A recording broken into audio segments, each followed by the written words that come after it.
Durante siglos, el Vaticano ha guardado su cuota de oscuros secretos, enterrados bajo capas de fe, misticismo y doctrina. Entre los conocimientos ocultos, existe una historia tan horrible que solo las más altas esferas de la Iglesia tienen acceso a ella. No consta en ningún anuario público, ni se discute en confesiones susurradas. Es la historia del experimento más prohibido del Vaticano. Un grotesco esfuerzo por crear el arma definitiva en forma de soldado artificial inspirado en las leyendas de Frankenstein.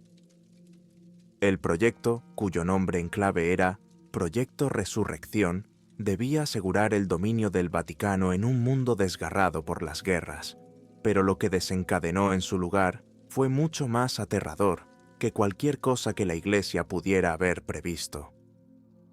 La historia comienza en los años previos a la Primera Guerra Mundial, cuando Europa se preparaba para una guerra que envolvería al mundo entero. En las cámaras secretas del Vaticano, el Papa Pío X, un hombre que externamente predicaba la paz y la compasión, luchaba con una visión diferente de la Iglesia.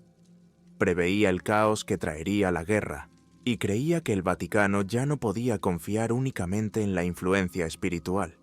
La Iglesia necesitaba algo más, algo tangible para asegurar su poder continuado. En los archivos secretos del Vaticano había textos antiguos, documentos que la mayoría de los sacerdotes ni siquiera sabían que existían. No se trataba de escrituras sagradas ni de registros de la historia de la Iglesia. Eran notas, diagramas y cartas que detallaban experimentos científicos y alquímicos de siglos pasados. Entre ellos se encontraban los infames escritos de Víctor Frankenstein, que habían sido recogidos por agentes del Vaticano que rastrearon el trabajo del Doctor Loco después de su muerte. Frankenstein había intentado crear vida a partir de la muerte, y aunque había sido condenado por la Iglesia, sus notas eran demasiado valiosas para destruirlas. El Vaticano vio potencial en su trabajo, no para la curación o la resurrección, sino para la creación de un guerrero indomable. Bajo el mando del Papa Pío X, se formó una facción secreta dentro del Vaticano, conocida como la Orden de la Resurrección. Compuesta por sacerdotes, científicos y antiguos militares, la Orden recibió el encargo de crear el soldado perfecto, un ser que sirviera a la Iglesia sin rechistar, luchara en sus guerras y cumpliera su voluntad. La leyenda de Frankenstein era su modelo, pero pretendían superar las limitaciones de la creación original del Doctor Loco. En los laboratorios subterráneos del Vaticano comenzó el trabajo. A partir de cuerpos exhumados de las catacumbas, cruzados, guerreros santos e incluso herejes muertos hacía tiempo, la Orden comenzó a experimentar con la reanimación. Combinaban los conocimientos médicos más avanzados de la época con rituales ocultistas que habían sido prohibidos por la Iglesia siglos atrás. Lo que buscaban no era simplemente un hombre resucitado de entre los muertos, sino un ser dotado de fuerza sobrenatural y obediencia total. Pero ese trabajo tenía un coste. Las almas de los hombres cuyos cuerpos se utilizaron en los experimentos no descansaron en paz, y extraños sucesos comenzaron a plagar los laboratorios subterráneos del Vaticano. Sombras se movían donde no debería haberlas, y susurros resonaban en los pasillos, como si los espíritus de los muertos protestaran por su violación. A pesar de las inquietantes advertencias de los inquietos muertos, la Orden de la Resurrección siguió adelante. Consideraban los disturbios meros subproductos de su labor revolucionaria, insignificantes en comparación con el poder definitivo que pretendían alcanzar. Cada experimento les acercaba más a su objetivo, pero el éxito seguía siendo esquivo. Los cuerpos, aunque reanimados, carecían de cualquier forma de control. Los resucitados eran poco más que bestias, llenas de rabia primitiva, que atacaban todo lo que veían. Tenían una fuerza muy superior a la de cualquier ser humano vivo, pero sus mentes estaban destrozadas. Algunos incluso Arañaban su propia carne como si intentaran escapar de las formas monstruosas en las que se habían visto forzados. Los rumores sobre estos grotescos fracasos empezaron a extenderse entre los círculos más íntimos del Vaticano. Aunque el proyecto estaba fuertemente custodiado, los susurros de seres antinaturales vagando por los oscuros pasillos de la Santa Sede no pudieron ser del todo reprimidos. El cardenal Angelo Doria, uno de los miembros de más alto rango de la curia, empezó a cuestionar la moralidad del experimento. Era uno de los pocos que había estado al tanto de las actividades de la orden, pero a medida que las monstruosidades que creaban se volvían más y más incontrolables, Doria empezó a temer que el proyecto se estuviera yendo más allá de lo que cualquiera de ellos podía manejar. En una audiencia privada con el Papa Pío X, el cardenal Doria pidió cautela. «Su santidad, estamos pisando terreno peligroso», dijo Doria. «Esta abominación de la ciencia no es lo que Dios quería. Nos arriesgamos a desatar fuerzas fuera de nuestro control». Pero la determinación del Papa era inquebrantable. «La guerra se acerca, Angelo. Una guerra como el mundo nunca ha visto. Si queremos sobrevivir a ella, necesitamos soldados que luchen por la Iglesia, por la fe. Estas criaturas son solo el comienzo. Con el tiempo, las perfeccionaremos». Doria abandonó la audiencia, con sus preocupaciones sin resolver, pero su lealtad intacta. La Orden de la Resurrección continuó su trabajo, a pesar de los crecientes temores de aquellos que conocían el proyecto. Con cada fracaso, aprendían algo nuevo. Cómo evitar la rápida descomposición del tejido reanimado, cómo fortalecer los huesos y, lo más importante, cómo influir en las mentes de los resucitados. Fue en este último campo donde se produjo el verdadero avance. El padre Giovanni Ferrero, sacerdote jesuita muy interesado en la psicología, empezó a estudiar los efectos de ciertos rituales antiguos en los seres reanimados. Estos rituales, olvidados por la Iglesia pero conservados en sus archivos secretos, consistían en invocar espíritus de santos o demonios. Ferrero creía que, uniendo un espíritu al cuerpo reanimado, podrían controlar sus acciones, lo que daría a la Orden su tan ansiado soldado perfecto. Pero había un riesgo. ¿Y si se unía el espíritu equivocado? La investigación del padre Ferrero llevó el proyecto a un territorio nuevo y peligroso.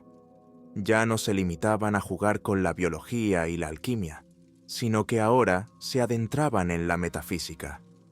Los rituales que descubrió el padre Ferrero eran antiguos, tan antiguos que incluso los archivos del Vaticano tenían pocos registros de sus orígenes. Algunos decían que eran anteriores al propio cristianismo, tomados de culturas paganas que habían sido consumidas por la Iglesia primitiva. Sin embargo, estos rituales prometían el control sobre los soldados reanimados. Vincularían un espíritu, uno dispuesto si era posible, al cuerpo. Pero si no se encontraba un espíritu dispuesto, Ferrero estaba preparado para invocar algo más oscuro. La primera prueba del ritual de Ferrero tuvo lugar en las profundidades del Vaticano, en una cámara sellada durante siglos. La Orden de la Resurrección la había restaurado en secreto a su forma original. Un altar adornado con símbolos ocultos y paredes forradas con cráneos de mártires y herejes olvidados hacía mucho tiempo. Era el lugar perfecto para llevar a cabo un experimento de esta magnitud.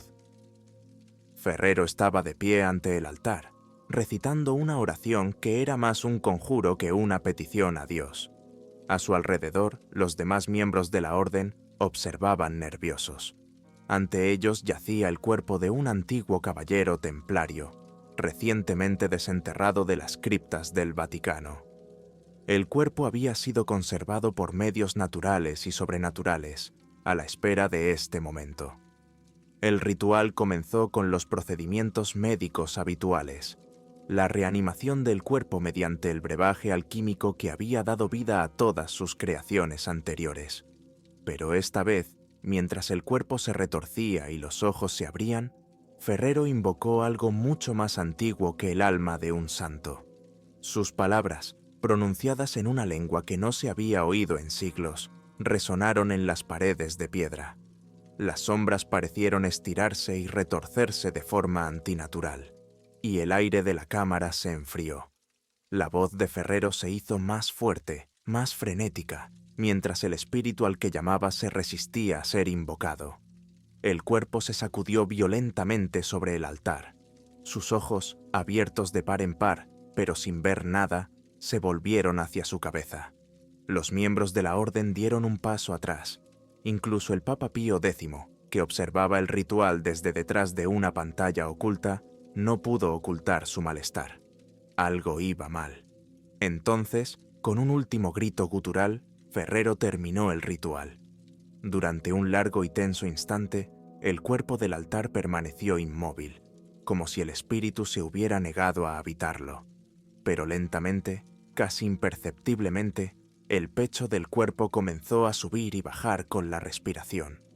Los ojos se abrieron de nuevo, esta vez, concentrados y conscientes. «Ya está hecho», susurró Ferrero, aunque su voz dejaba entrever cierto temor. La criatura se levantó del altar. Ya no era solo un cadáver reanimado. Se movía con determinación y sus ojos brillaban débilmente con una luz antinatural. Los miembros de la orden podían sentirlo. Aquella cosa ya no era humana. Había sido atada a algo mucho más antiguo y peligroso de lo que habían previsto. Pero era obediente. Respondía a las órdenes, las acataba sin rechistar. El ritual había funcionado, o eso parecía. La criatura, el alma atada dentro del cuerpo reanimado, no se parecía a nada que el Vaticano hubiera encontrado jamás. Su fuerza era antinatural, su velocidad inhumana. El Papa Pío X, a pesar de su profundo malestar, no pudo evitar maravillarse ante el potencial que tenía ante sí. Habían creado algo que ya no estaba constreñido por los límites de un cuerpo humano, algo que podía desatarse en la guerra para arrasar enemigos sin vacilación ni remordimiento. Durante meses lo probaron en secreto. Podía resistir traumas físicos que habrían matado a cualquier soldado normal. Sus reflejos eran más rápidos incluso que los del guerrero más entrenado. Sin embargo, los miembros de la orden no podían evitar la sensación de que algo iba mal. Era demasiado perfecto, demasiado controlado. A veces, sus ojos brillaban débilmente en la oscuridad, como si el espíritu de su interior siguiera inquieto. El padre Ferrero, que había convocado al espíritu, empezó a volverse paranoico. Confesó al Papa que había sentido la presencia de algo mucho más siniestro durante el ritual, algo que no había abandonado del todo a la criatura. Pero el Papa, siempre centrado en la gran visión de este experimento, desestimó las preocupaciones de Ferrero. La criatura era obediente, eso era lo único que importaba. Pronto llegó el momento de avanzar con la siguiente fase del experimento. El Vaticano comenzó a crear más de estos soldados, utilizando el mismo proceso, atando más espíritus en los cuerpos de los muertos hace mucho tiempo. Con cada nueva creación, se volvían más confiados, más temerarios. El Papa creía que estaban a punto de crear un ejército que haría invencible al Vaticano, una fuerza que podría defender a la Iglesia de cualquier amenaza, tanto física como espiritual. Pero algo empezó a cambiar. La primera criatura, la que Ferrero había convocado, empezó a mostrar signos de rebelión. Ya no respondía inmediatamente a las órdenes, y sus movimientos eran cada vez más erráticos. Una noche, durante una prueba rutinaria de su fuerza, mató a 2 miembros de la orden sin previo aviso, destrozándolos con una ferocidad que nadie había esperado. Cuando le preguntaron, no dio ninguna explicación, ni mostró ningún remordimiento. Era como si el espíritu que llevaba dentro hubiera empezado a liberarse de sus ataduras. Ferrero estaba fuera de sí por la culpa y el miedo. Suplicó al Papa que detuviera los experimentos, que destruyera a las criaturas antes de que fuera demasiado tarde. Pero Pío X cegado por su ambición, se negó. El Papa ordenó que la criatura rebelde fuera contenida, sujeta con cadenas y vigilada constantemente. Pero incluso entonces, los otros soldados reanimados empezaron a mostrar signos de inquietud. No pasó mucho tiempo antes de que ocurriera lo impensable. Durante una luna llena, cuando el Vaticano estaba en silencio y los pasillos desiertos, la primera criatura se liberó de sus cadenas. Mató a sus guardias y desapareció en los laberínticos túneles bajo el Vaticano. Cuando se dio la alarma, las demás criaturas, que hasta entonces habían sido obedientes, también empezaron a rebelarse. Se movieron a una velocidad aterradora, atacando a los miembros de la Orden y a cualquiera que se interpusiera en su camino. El Vaticano, en su arrogancia, había subestimado la oscuridad que habían desatado. Las criaturas ya no eran soldados, se habían convertido en otra cosa, monstruos impulsados por un hambre insaciable. Ferrero, en un último esfuerzo por deshacer su error, corrió a los archivos ocultos para encontrar la forma de desterrar a los espíritus que habían tomado el control de las criaturas. Pero ya era demasiado tarde. Mientras buscaba desesperadamente entre los textos antiguos, sintió una presencia detrás de él. La criatura que había invocado, la primera de su especie, estaba de pie en la puerta, con los ojos brillando con una luz malévola. «Nunca debiste traerme aquí», susurró, con la voz ronca del hombre que había sido. Ferrero apenas tuvo tiempo de gritar antes de que la criatura se le echara encima. La muerte del padre Ferrero fue la chispa que desató el caos en el Vaticano. Las criaturas reanimadas, antes controladas y sometidas, vagaban ahora libremente por los pasillos sagrados. Los pasillos, antaño pacíficos, se empaparon de sangre a medida que sacerdotes, guardias y miembros del clero caían víctimas de la ira de los monstruos que habían ayudado a crear. El pánico se apoderó de los miembros restantes de la Sagrada Orden. El Papa Pío X, antaño tan confiado en su experimento, se encontró acorralado en sus aposentos privados, con la mente desbocada tratando de comprender por qué todo había salido mal. Su ambición le había llevado a inmiscuirse en fuerzas que escapaban incluso a la comprensión de la Iglesia, y ahora las consecuencias eran devastadoras. Había intentado crear el soldado perfecto, pero al hacerlo, había despertado algo mucho peor que la muerte. Las criaturas, ahora totalmente autónomas, empezaron a comunicarse entre sí en susurros bajos y guturales, un lenguaje espeluznante que el Papa no podía entender, pero que instintivamente sabía que procedía de ultratumba. Estaba claro que los espíritus de los cuerpos ya no eran simples almas atadas, se habían convertido en entidades de pura malicia, con un propósito singular: destruir todo lo que había intentado controlarlos. El Vaticano, el lugar más sagrado de la cristiandad, se había convertido en su propia prisión. Desesperado, el Papa Pío X ordenó a los clérigos que quedaban que sellaran las catacumbas donde se habían originado las criaturas, con la esperanza de atraparlas bajo el Vaticano e impedir que escaparan al mundo exterior. Pero las criaturas, con su fuerza y velocidad antinaturales, superaron todos los intentos de contenerlas. Atravesaban los muros de piedra como si fueran de papel, y sus cuerpos eran inmunes a las armas y a las plegarias. El Papa, en un momento de lucidez, comprendió que la única forma de detener a las abominaciones era deshacer el ritual que las había convocado. Se retiró a los archivos del Vaticano, donde encontró el antiguo grimorio que el padre Ferrero había utilizado para atar a los espíritus.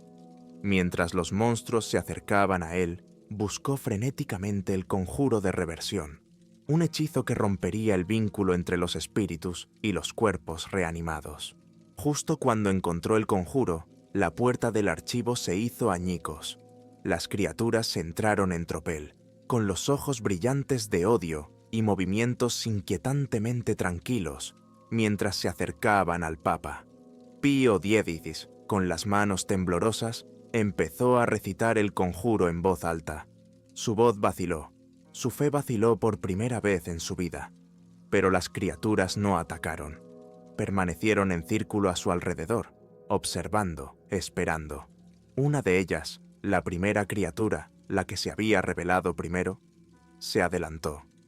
Su voz, que ya no era un susurro, retumbó en la cámara. ¿Crees que puedes deshacer lo que se ha hecho? Siseó. ¿Crees que tus palabras tienen poder sobre nosotros? Nos creaste para ser armas, pero ahora somos más que eso. Somos libres. El corazón de Pío X latía con fuerza en su pecho mientras se esforzaba por completar el conjuro. La habitación empezó a temblar a medida que las palabras del antiguo conjuro hacían efecto, pero la criatura tenía razón.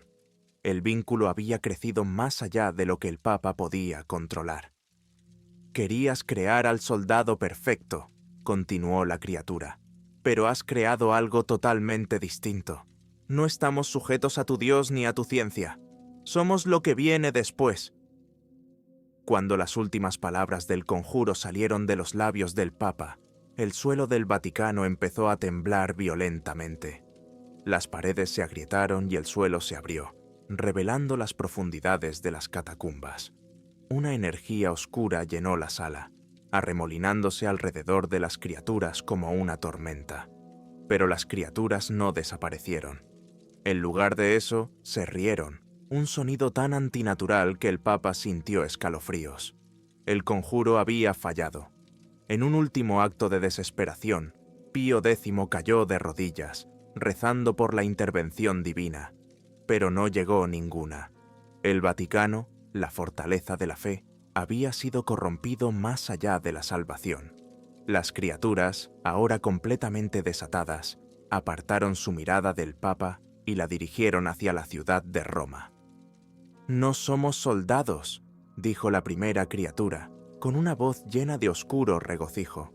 «Somos conquistadores». Con eso, las criaturas ascendieron desde las profundidades del Vaticano, dejando al Papa Pío X roto y solo en los archivos. Había intentado jugar a ser Dios, y ahora el mundo sufriría por su arrogancia. Cuando las criaturas desaparecieron en la noche, el Papa se dio cuenta de la magnitud de su fracaso. El Vaticano había sido el primero en caer, pero no sería el último. Los monstruos que había creado estaban sueltos, y no había forma de detenerlos. El mayor secreto del Vaticano se había convertido en su mayor pesadilla.